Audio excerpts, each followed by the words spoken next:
খুলনাবাসীকে বাংলাদেশের প্রধানমন্ত্রী চমক দেখিয়েছেন। দ্বন্দ্বের কুফল এবং সুফল কি হতে পারে তা দেখিয়ে দিয়েছেন। খুলনার ২ আসনে সাম্প্রতিক জাতীয় সংসদ নির্বাচনে পরাজিত হয়েছেন বিএনপি নেতা নজরুল ইসলাম মঞ্জু।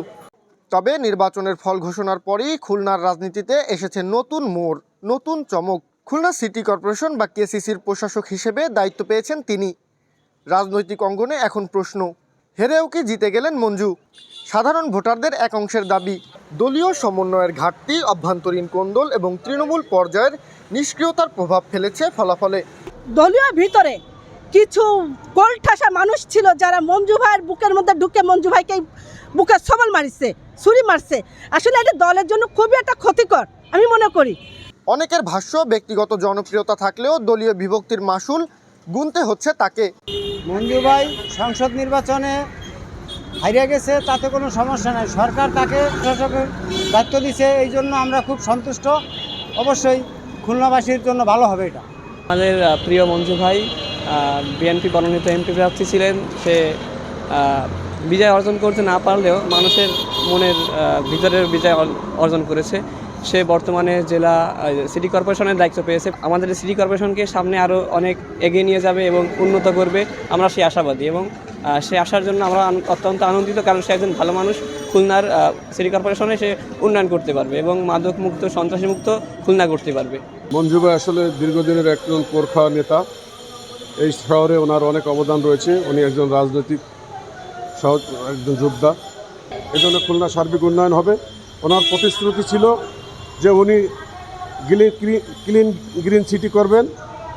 তো উনি আশা করি ওনার এই দায়িত্ব পাওয়ার মাধ্যমেই খুলনার সার্বিক উন্নয়ন হবে। বিশেষ করে খুলনা সিটি কর্পোরেশনের মধ্যে একটি এলাকা হয়েছে শিল্পাঞ্চল। এই শিল্পাঞ্চলের জন্য উনি কথা বলবেন এবং খুলনার সার্বিক উন্নয়নের জন্য মঞ্জু ভাই কাজ করবেন।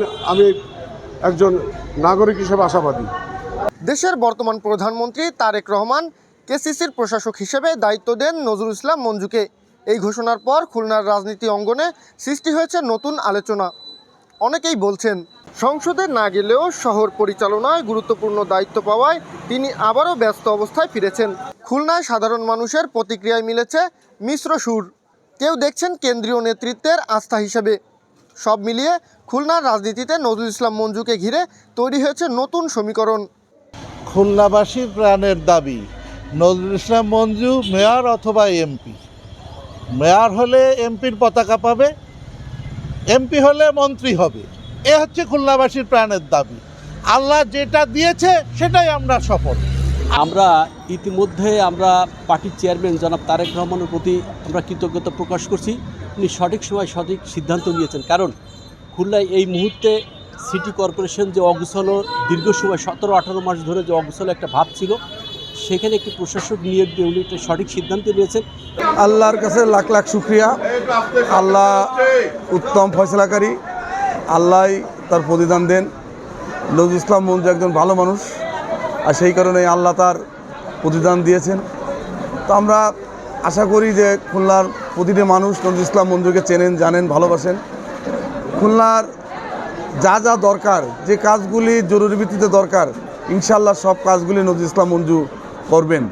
এখন দেখার বিষয়, কেসিসির প্রশাসক হিসেবে তিনি নগরীর প্রত্যাশায় কতটা পূরণ করতে পারেন এবং এই দায়িত্বে তার রাজনৈতিক অবস্থানকে কতটা মজবুত করে।